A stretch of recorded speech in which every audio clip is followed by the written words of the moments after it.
Hi guys, I am recording this video for you so that you don't have to wander away and search for more information about Wonderland, and you will probably be able to hear the most important and interesting things in this video. But if Time Wonderland is the only thing that you are interested in, then please don't bother subscribing to my channel, because I am actually talking about other things as well. But this whole story with Time Wonderland, I mean, if you watch my channel, if you watch my other videos, whenever I called something a scam, it ended up being a scam. And this time I also thought it was a scam, but I never realized how bad it is. It's much worse than I ever imagined, but it's much better than any Netflix series I've ever watched, and I am actually very glad to be a part of this whole situation and to keep an eye on what's going on, because it would be a shame to miss it. And I mean, I don't know how it's gonna end. But what we have so far is we have Daniele, who is the main guy of the whole project, and then the second main guy, his name is Sifu, his nickname on Twitter is Sifu, and we have a third guy whose name on Twitter is ZachXBT, and he says that he managed to escape 10 rug pull scams, and he's like an online detective, a real Robin Hood, not like Daniele, who looks at different projects and finds out whether they are scams or Ponzi schemes or they are legit. And today on his Twitter he posted very big news about Sifu, the second main guy of Time Wonderland. Sifu apparently is the co-founder of another huge scam, a Ponzi fund, who was at the time the biggest Canadian cryptocurrency exchange. It got bankrupt in 2019, and the investors altogether lost about $179 million. Now, this company was called Quadriga CX. And if you try googling Quadriga CX, the first thing you see is that the founder of this company went to India straight away after his company got into trouble, and apparently died there because of the IBS, and his body got cremated before his death was registered or could be verified. It's really cringe. And of course there are no facts until today, so we don't know what actually happened. All we know is that people still didn't get their money back. This is what is written about this whole story on the New York Post. When the 30-year-old died unexpectedly and mysteriously in 2018, some 250 million worth of Canadian cash and cryptocurrency also went missing. Around 75,000 customers of Coten's Quadriga CX crypto exchange suddenly lost fortunes they had earmarked for everything from tuition to retirement funds, life savings and mortgages. The guy apparently is dead, but after a long investigation, this company was officially called a Ponzi scheme, and Sifu was a co-founder.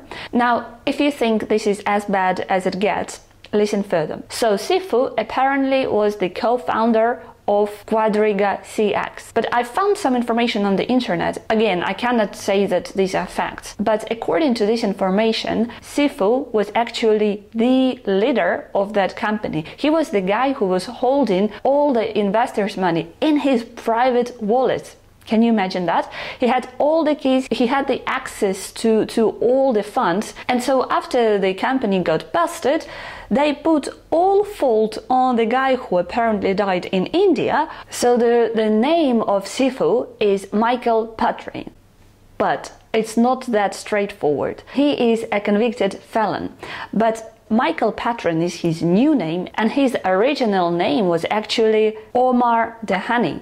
And that's apparently his photo. And he was convicted. He was in jail for different sorts of scams, online scams, crypto scams, ID scams, all sorts. And he is the guy who is in control of treasury of Time Wonderland. So basically, he is the guy who you give your money to when you invest into Time Wonderland.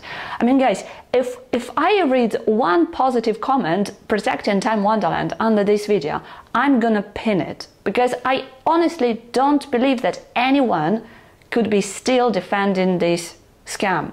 It's not even just a Ponzi scheme, it's a proper scam. So now for those people who were saying all the time that Daniele is a genius, they might obviously say that, well, he probably didn't know about the past of this really strange guy. But let's go back to the Twitter of this detective guy whose name is ZachXBT, who I told you about at the start of the video.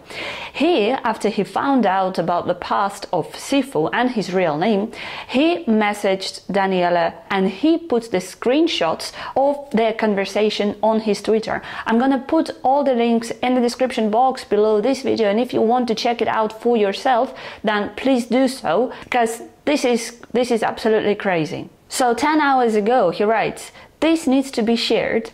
Sifu is the co-founder of Quadriga CX Michael Patrin. If you are unfamiliar, that is the Canadian exchange that collapsed in 2019 after the founder Gerald Cotton disappeared with 169 million. So Gerald Cotton is the Canadian guy who apparently died in India. I have confirmed this with Daniele over messengers. I came across something rather odd about that. About Dubai? What the hell has happened in Dubai? That's my question. I'm not sure if I want to know. About Sifu. What's up? Well, he's the Quadriga guy. I cannot confirm, but I have thought about this a lot. But yeah, a problem in the PR at the point Alex, my partner, told me, how are you going to manage this if it comes out? I don't have an answer.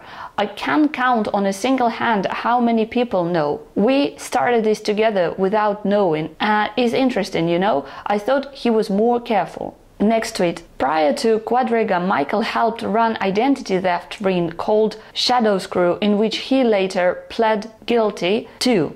Well, Danny insists it is fine. He puts both his reputation on the line, along with, most importantly, all the money people have deposited in his protocols at risk. I feel it. I don't know what to do though. I feel like he's a good man. Spent a lot of time with him recently. Do you think I should just get him slowly out? But yes, is my highest risk of my reputation. That's what my PR security manager told me. You're willing to put your entire reputation on the line, also risk everyone's money?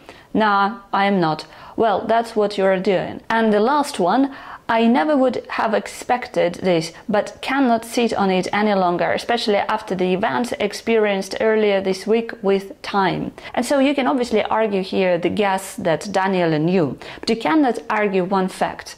If Daniele is such a genius, surely he wouldn't team up with a scammer. And if he did team up with a scammer and a criminal, then he's not such a genius. And if you still think that you should hold Time tokens because Daniele is a genius and it has a very bright future,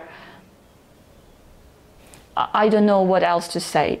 And trust me, I'm not happy with the fact that I've been correct about Time Wonderland. And I also invested into this company, and this is the worst. I also am the part. I'm also a victim. And to all of you who are saying that it's your fault, you should have thought about it, how do people fall for it and stuff like that. It's not our fault. It's not the victim's fault that we fell for it. It's their fault. It's this guy's fault. I don't know how guilty Daniele is himself, but something tells me that his reputation is ruined, and I think that none of his future projects are going to be successful. Whether he wanted it to be like that or not, I don't know. This is not the fault of people who invested into the project. That is all I want to say.